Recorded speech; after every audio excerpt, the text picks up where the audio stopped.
Hello and welcome to another episode of the Daily Medieval Podcast with Luke. So today we're going to be looking at what is just essentially an amazing person. One of my medieval heroes. He was statesman, historian, abbot, and he essentially crafted kingship, Capetian Kingship more specifically. So who was he? Well, this is Abbot Suger of Saint-Denis, who lived from 1081 to 1151. And he was an extremely incredible person, as we will come to find out. Now, do excuse my my voice. I'm still getting over COVID, which is why the episode is delayed. But we are back with a new webcam and an amazing topic to talk about. And I think this is going to be just an awesome episode. So, Abbot Suger of Saint-Denis. He witnessed the reigns of 3 successive Frankish kings. He rose to become abbot of a highly acclaimed monastic community, and unlike his contemporaries, he had an active role in kingship and secular politics as regent of Francia from 1147 to 1149.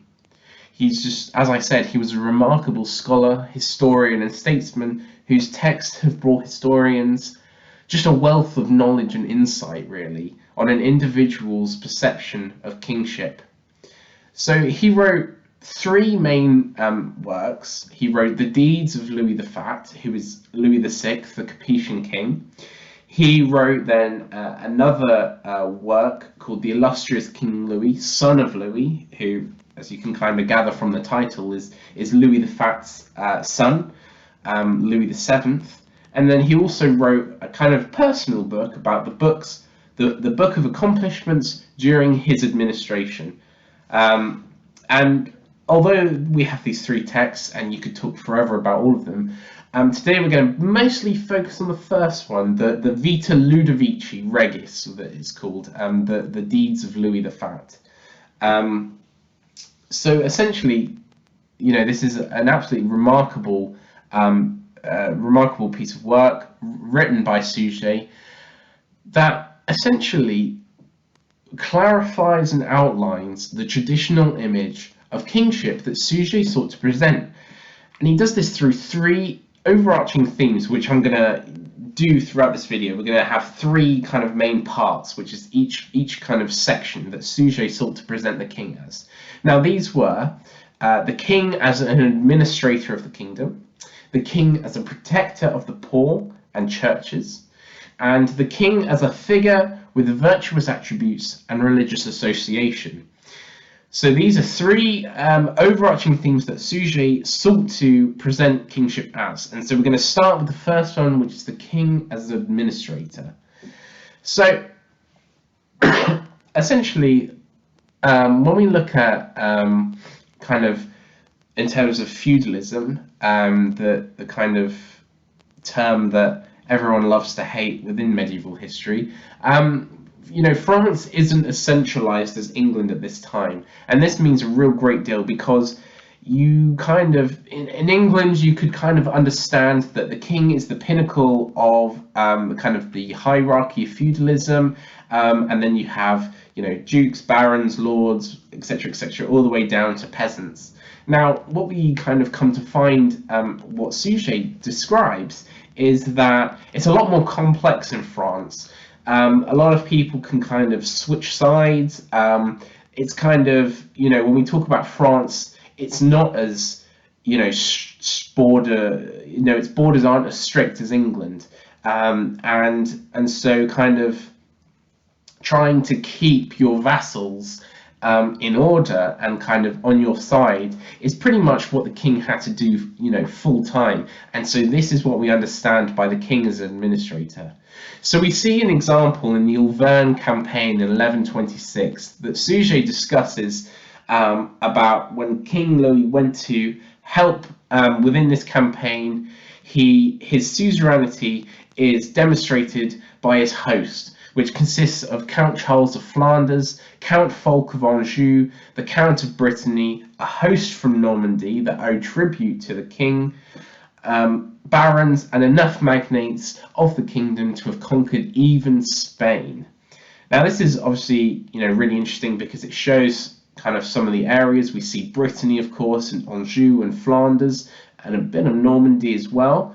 But obviously, remember it. On this time, Normandy is hotly contested between England and France, and that kind of switches back and forth in terms of kind of allegiances. So it's really interesting that we kind of see already, though, kind of the Capetian sphere of influence. It does have a degree of kind of strength, and we see, after seeking peace, Duke William of Aquitaine meeting with Louis, and Suger details that the Duke supposedly says, "For even as justice demands the service of a vassal, so it demands a just lordship. The Count holds the Auvergne from me, which I in turn hold from you." So this gives us an idea of the structures of feudalism within France. We have a county, kind of the Auvergne region, being held by a count who holds his kind of his liege is the Duke William of Aquitaine, whose liege is then the King of France.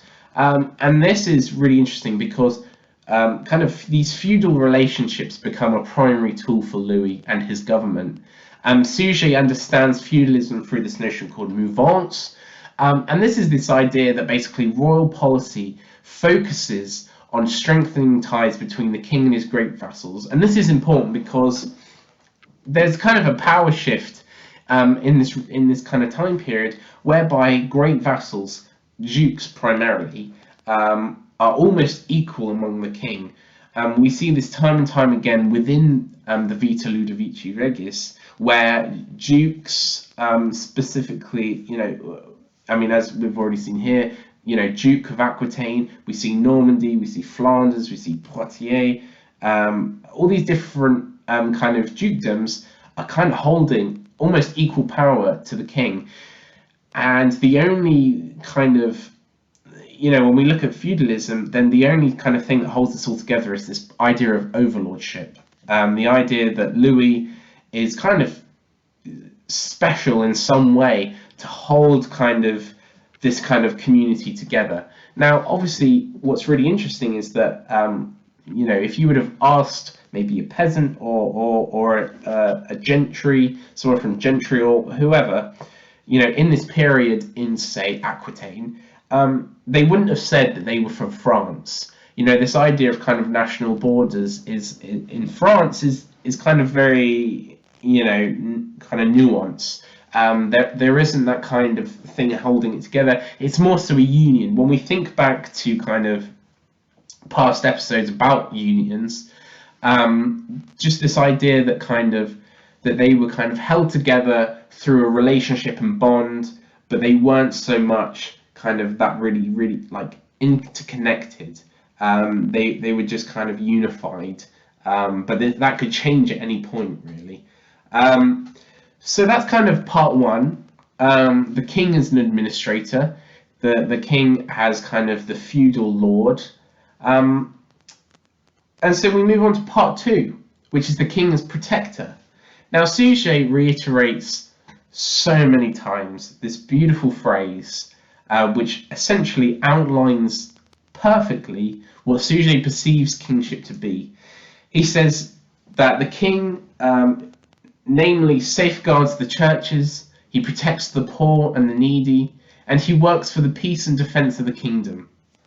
And this is a concept which you'll see time and time again in similar writers. We see, for instance, with the murder of Charles the Good, that Galbert of Bruges provides a close copy of Suger's statement, because as he writes about the Count Charles of Flanders, saying that he had presided over the kingdom for 7 years like a father, protector of the churches, generous towards the poor. So these kind of ideas do pop up a lot. And this is kind of where it gets interesting, because we begin to see an insight into also Suger's ulterior motives. Why might be, Suger kind of explicitly and really repeating about safeguarding the churches? Well, we see that Suger also does not hesitate to present Louis as a vassal of Saint-Denis, even though, sorry, even though in the same breath, Suger says that the king holds from no one, in a dispute between Adam of Saint-Denis and the Butchart of Montmorency, we see that Louis, as king designate, wages war on Bouchard on behalf of Saint-Denis as a vassal of Saint-Denis. We also see that when Louis assembles a host against the threat of the Emperor Henry V, that Suger writes that Louis took from the altar the standard belonging to the county of the Vexin, which he held as a fief from the church. So we see that although Suger says that the king is the pinnacle of feudalism, that is, I guess you could almost say, in a secular sense, but in a spiritual sense, the king is second to the church, which is very interesting. We also see this idea when we talk about the king as protector, as a national protector. And now this is what I mean about these ideas of nationalism being nuanced, because Suger notably reiterates and emphasizes a connection between the king, the crown and land, by which the king was not only a feudal lord, but a monarch of the whole kingdom. And we see this in the account of the threat made by Emperor Henry V, when he writes that Louis sent forth a mighty call for all of France to follow him. The customary fighting spirit of France became angry at this unaccustomed brazenness of its enemies. Stirring itself on all sides, it sent forward select forces of knights. From all directions we gathered together in the great strength at Rheims. Numerous hosts of knights and foot soldiers came into view. So we see here, essentially, as we see from the first sentence, a mighty call for all of France. There is this idea that Louis is starting to unify this kind of area, and that it isn't just a select number of kingdoms that have just an overlordship of the king. It is kind of what we would call a nation state, which is really, really interesting for this time period. And it kind of also, Suger invokes this kind of idea of national spirit, nationalism, in the wake of this kind of potential threat. And it's also interesting as well when we come back to that kind of administrator, that it's almost seen that in terms of a threat to the kingdom, that all nobles owe their service to the king. So that's really interesting. And then we get on to part 3, which is kind of this idea of the sacral figure. Now, even to those unfamiliar with medieval history or history itself, the concept of a divine right of rule is a well-known one, as it has endured and reoccurred throughout the centuries of royal history. But what we see, quite interestingly, is that the 12th century doesn't really believe in this, and there is an absence of divinity in perceptions of kingship. Now, we do see instances of it. I believe it was Galbert of Bruges wrote about a couple of, this idea of kind of the king's touch, the kind of divine touch of the king.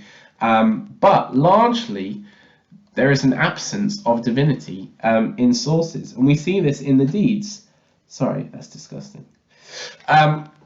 We see this in the deeds, which contains very few examples of Capetian divinity. One example really is that at Louis's coronation, he casts away the sword of secular knighthood and girded himself with the ecclesiastical sword for the punishment of evildoers.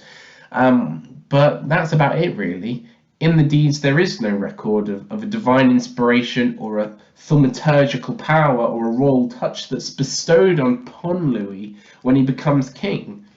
Any divine aid is really given and received before and after his coronation. There's just a continuity, really. And basically the idea is that this plays into this kind of Gregorian ideas that the lack of divine inspiration is because of this kind of pushback, this limitation of crown authority by undermining concepts of divine kingship. Basically, there was a fear between ecclesiastical kind of, the Pope really, that basically kings would get kind of too powerful if they thought that they were God's chosen person. So we kind of use literary texts and we kind of use kind of reforms to be able to undermine that and keep them in their place. to make sure that they don't get too big for their boots, essentially. So this kind of comes under this idea. There's a lot of supporters of that. Suger is clearly one of them, and so he does not present Louis as a kind of as a divine king. And actually, when we look at that, it'd be difficult to do that because the Capetians are kind of usurpers, you could argue. When Hugh Capet was mayor of Paris when there was a Viking invasion. Anyone who has seen Vikings would have seen this. When obviously in real life it probably wasn't Ragnar, but in the show anyways, Ragnar invades Paris, ransacks it, and essentially in history we see that at the time the Carolingian rules, by this time Carolingian rule had become so fragmented and diabolical that this was the kind of the final straw, and instead of a Carolingian hero we see a Capetian hero come, and it was the mayor who was able to push back the Viking invasion and took the throne because of that. So when we look at it, well, they didn't really begin with divine right of rule. They kind of just, it was via war and via kind of that heroism. And so it kind of all plays into this fact then of kind of undermining this kind of thaumaturgical power. But you kind of cannot get an idea from those three parts that Suger sought to craft the Capetian image. Now, basically, this is kind of then our next part about crafting Capetian image, which is really interesting. So we're kind of looking at more so the deeds themselves now. So what's particularly notable about Suger is how he constructs and twists a narrative to favour and bolster the Capetian image. Now, he completed the deeds in 1127, and only to later write about the illness, death and burial of Louis in 1137. So between that, of course, there's a decade of events and information that is left out. Now, this is really interesting because what we see is that when he completed the deeds, afterwards, Louis does kind of start to go out of fashion a bit. He does put on a lot of weight. He turns from, Louis the bold and grand into Louis the fat. Which is why you can understand that Suger may then focus more so on the beginning of his reign. But what we also see, particularly when we look at the chapters of the deeds, is that there is an overwhelming amount of kind of military-related chapters, and Suger particularly molds this perception of kingship then around the backdrop of the Crusades, to connect the image of king with a soldier, with a hero, with a crusading hero. We see within the deeds 25 of the 32 chapters involve military events, with 2 further chapters being associated with the Crusades, particularly the infamous crusading hero Bohemond of Antioch. And what's really interesting is that we see the chapters about Bohemond sandwiched amongst Louis's military successes. Now, this was clearly no coincidence. But why would Suger do this? Well, to understand kind of this concept, we have to understand Louis's father Philip. So Suger would have witnessed as a young adult that Philip, Louis's father, did not join the crusade. In 1095, when it was called, many people did. Philip did not, but his brother did. Hugh went, and he later returned in 1100 with shame. And that was because there was the infamous battle, of course, where a lot of people, a lot of the kind of like higher class kind of nobles ducked out because they thought they would lose. Hugh was one of them, and they returned in shame. The battle actually was later won, and they returned in shame. So Suger is attempting to prove Louis as a soldier king to remedy those kind of losses and that shame that was previously brought a generation before. and kind of as such, the deeds focus on military expeditions, crusading and military virtues, the protection of the church, poor, and kingdom. All of this kind of to present Louis as kind of this really virtuous hero, almost a crusading hero without going on crusade, But Suger is also a crafty historian, and we see him crafting the Capetian seal in specific ways as to build upon previous powerful dynasties. So, you may be familiar, you may not be, but a king would have a seal. It would be actually fairly quite large, and this would be put on charters, letters, declarations, whatever it may be, and it was a symbol kind of the king. Many kings had different ones. We see, many different images. Some have, falcons on them, or birds, or swords, or horses, to show kind of different aspects of kind of the person. So we see that when we see Louis VII's seal, so we're quickly darting across to the son of Louis the Fat, who we've been looking at, and this is Louis VII. So Suger basically created the seal to contain an abundance of symbolism that represents the sovereign authority of the Capetians. What did it contain? Well, it contained various psiliography of kind of biblical, Etonian, Byzantine, Merovingian, and Carolingian components to bolster the prominence of the Capetians. So why did Suger go to all these lengths? The answer is to do with kind of Philip's father, who we briefly touched upon. So to Suger, Philip was a terrible, terrible king. He did nothing worthy of royal majesty. He did not take care of the kingdom, of the poor, of the churches, of his noble and handsome body.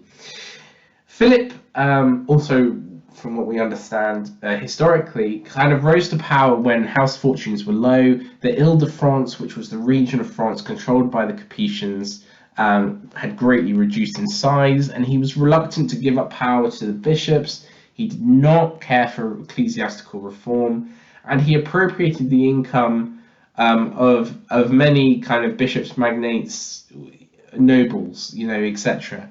And so this already had created many an issue, but Philip's most controversial problem was that in 1092 he had a highly controversial marriage which led to an interdict being issued by the Pope.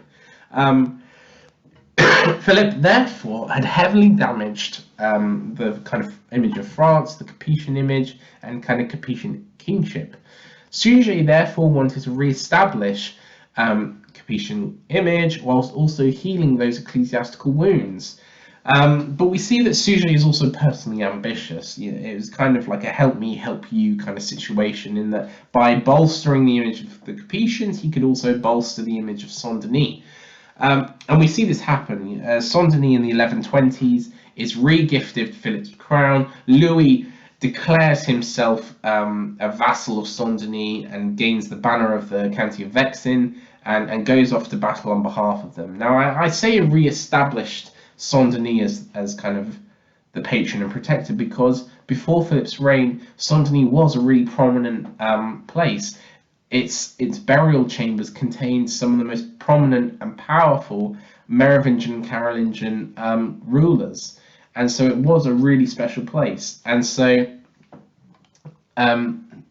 we see that by kind of regaining Philip's crown and Louis declaring himself as a vassal, we see that kind of Saint-Denis is able to re-establish itself in part to that kind of patron and protector.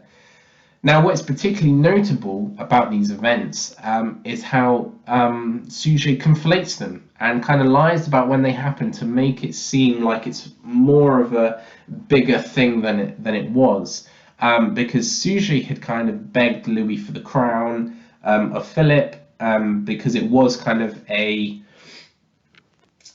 tradition that the king would grant his crown to Saint-Denis, and Philip hadn't. And so Suger really tried to get that back, and that happened in 1122. But Suger writes this as happening in 1124, the same time which Louis declares himself as a vassal.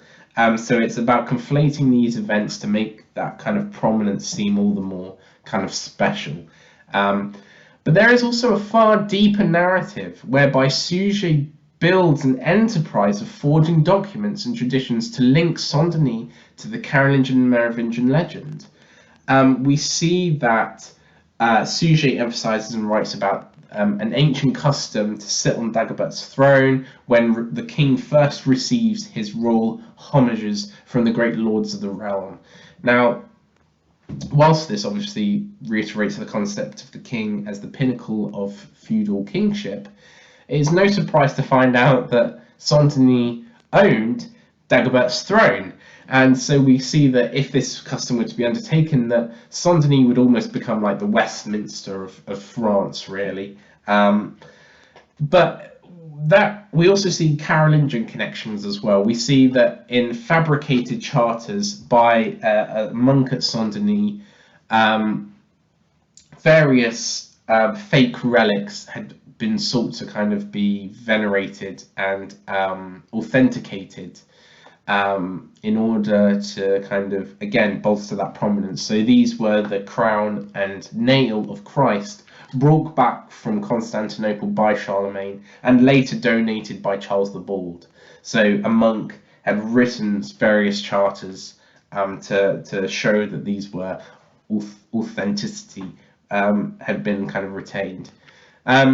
Now, did it work? Did these things work? Well, there is another charter about Charlemagne that actually shows that kind of Suger's particular kind of pursuits of forgery were in fact successful.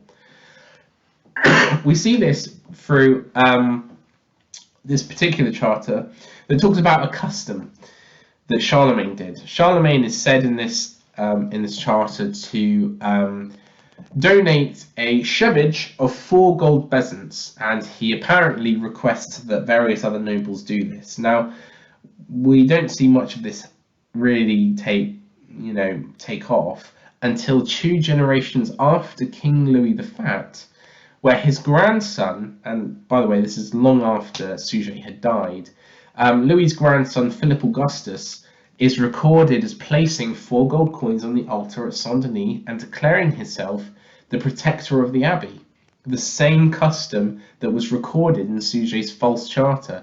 So it shows that these kind of forgeries were taking place, and they were kind of successful further down the line. And this just kind of shows that how remarkable Suger was as a person. Suger was a powerful statesman, powerful abbot, patron. Some even point to him as being the origin of the Gothic architecture. When he rebuilt Saint-Denis, he built this beautiful Gothic kind of building that was kind of nuanced in its sense.